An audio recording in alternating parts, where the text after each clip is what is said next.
అందరికీ నమస్కారం. డబ్బు సంపాదించడం ఒక ఎత్తు అయితే, దాన్ని తెలివిగా వాడుకోవడం మరో ఎత్తు. కరెక్టే కదా? ఈరోజు మనం కేవలం సంపాదన గురించి కాదు, సంపదను ఎలా సృష్టించాలనే ఒక సింపుల్ టెక్నిక్ గురించి మాట్లాడుకుందాం. చాలామందికి బాగా తెలిసిన విషయమే ఇది. నెల మొదట్లో జీతం పడగానే చాలా హ్యాపీగా ఉంటుంది. కాని నెలాఖరొచ్చేసరికి డబ్బంతా ఏమైపోయిందో కూడా అర్థం కాదు. అసలు చేతిలో ఏమీ మిగలదు. ఎప్పుడైనా ఇలాంటి పరిస్థితి ఎదురైందా? దీని వెనుక కారణమేంటి? మరి దీనికి సొల్యూషన్ ఏంటో చూద్దాం. సరే, ఈ సమస్యను ఇంకాస్త లోతుగా అర్థం చేసుకోవడానికి రామన్ అనే ఒక సాఫ్ట్వేర్ ఉద్యోగి కథ చూద్దాం. మంచి జీతం తీసుకుంటున్నా సరే, ఆర్థికంగా ఇబ్బంది పడుతున్న రామన్ కథ మనలో చాలామందికి కనెక్ట్ అవుతుంది. చూడ్డానికి రామన్కి మంచి ఉద్యోగం, మంచి జీతం, లైఫ్ అంతా సెట్. కాని అతని బ్యాంక్ అకౌంట్ చూస్తే మాత్రం ఎప్పుడూ ఖాళీ. దీనికి కారణం ఏవో పెద్ద పెద్ద అప్పులు కాదు, రోజూ తాగే కాఫీలు, పెద్దగా వాడని సబ్స్క్రిప్షన్లు. ముఖ్యంగా ఈ చిన్న ఖర్చుతో ఏమవుతుందిలే అని తేలిగ్గా తీసుకునే ఆలోచనే అతని డబ్బుని తెలియకుండానే కరిగించేస్తోంది. ఇలాంటి టైంలో ఒకరోజు తన స్నేహితుడు చెప్పిన ఒక్క మాట రామన్ ఆలోచనలను ఒక్కసారిగా కుదిపేసింది. అప్పుడు రియలైజ్ అయ్యాడు, సమస్య జీతంలో కాదు, అసలు సమస్య తన ప్లానింగ్లో ఉందనే. ఆ ఒక్క మాట, ఆ క్షణం అతని ఫైనాన్షియల్ లైఫ్నే మార్చేసింది.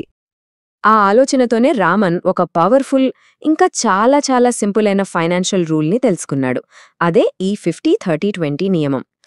డబ్బుని మన కంట్రోల్లో ఉంచుకోవడానికి ఇది ఒక సీక్రెట్ మంత్రం లాంటిదన్నమాట. మరి ఈ రూల్ ఎలా పనిచేస్తుంది? చాలా సింపుల్. ఈ చార్ట్లో చూస్తున్నట్లే మనకొచ్చే ఆదాయాన్ని 3 భాగాలుగా విభజించుకోవాలి. అందులో 50% అవసరాలకు, 30% కోరికలకు, ఇక అన్నింటికన్నా ముఖ్యమైన 20% పొదుపు, పెట్టుబడులకు కేటాయించాలి. ఈ స్లైడ్ చూడండి, ఇది చాలా ముఖ్యం.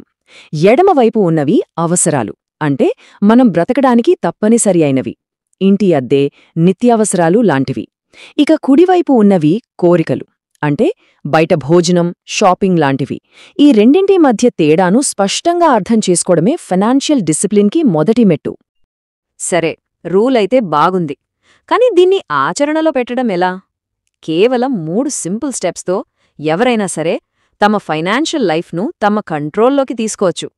అవేంటో ఇప్పుడు చూద్దాం. మొట్టమొదటి పని, మన డబ్బులు అసలు ఎటుపోతున్నాయో ట్రాక్ చేయడం. అందుకోసం ప్రతీ నెల ఒక బడ్జెట్ రాసుకోవాలి. ఎప్పుడైతే మన ఖర్చుల్ని గమనిస్తామో అప్పుడే వాటిపై మనకు కంట్రోల్ వస్తుంది. గుర్తుపెట్టుకోండి, అవగాహనే నియంత్రణకు పునాది. ఇక రెండో స్టెప్, చిన్నగా మొదలుపెట్టడం. రోజుకు కేవలం 100 రూపాయలు పొదుపు చేయడమనేది చాలా చిన్న విషయంగా అనిపించొచ్చు. కాని ఒక్క ఏడాదిలో అదే 36,000 రూపాయలవుతుంది. చూసారా? చిన్న చిన్న అడుగులే ఎంత పెద్ద మార్పుకు దారితీస్తాయో. ఇక మూడోది, అన్నింటికన్నా ముఖ్యమైన సూత్రం. ఈ స్లైడ్లో ఉన్న త్రాసులాగా మన అవసరాలకి, కోరికలకి మధ్య ఒక బ్యాలెన్స్ పాటించడం. ఈ తేడాని ఎప్పుడైతే అర్థం చేసుకుంటామో అప్పుడు ఆర్థిక భద్రతే కాదు, మానసిక ప్రశాంతత కూడా మన సొంతమవుతుంది. మరి ఈ 3 సింపుల్ రూల్స్ రామన్ జీవితాన్ని చివరికి ఎలా మార్చాయో చూద్దామా? ఇది ఒక్కరోజులో జరిగిన మ్యాజిక్ అయితే కాదు, ఒక పక్కా ప్రణాళికతో, పట్టుదలతో సాధించిన ఒక శాశ్వతమైన మార్పు. నమ్మలేకపోవచ్చు, కానీ కేవలం 3 సంవత్సరాలలో నెల నెల ఈఎంఐల వలయంలో చిక్కుకున్న ఒక వ్యక్తి నుండి పెట్టుబడులతో తన భవిష్యత్తును తానే నిర్మించుకునే ఒక ఇన్వెస్ట్మెంట్ హీరోగా మారాడు. ఇది ప్లానింగ్ పవర్ అంటే.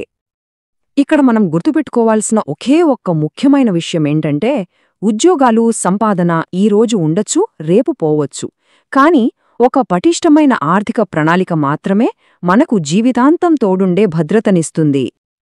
చివరిగా ఒక ప్రశ్నతో ముగిద్దాం. మన డబ్బును నడిపిస్తున్నది ఎవరు? మనమా, లేక మన అలవాట్లా? ఈ ప్రశ్నకు దొరికే సమాధానమే మన ఆర్థిక భవిష్యత్తును నిర్ణయిస్తుంది. ఒక్కసారి ఆలోచించండి.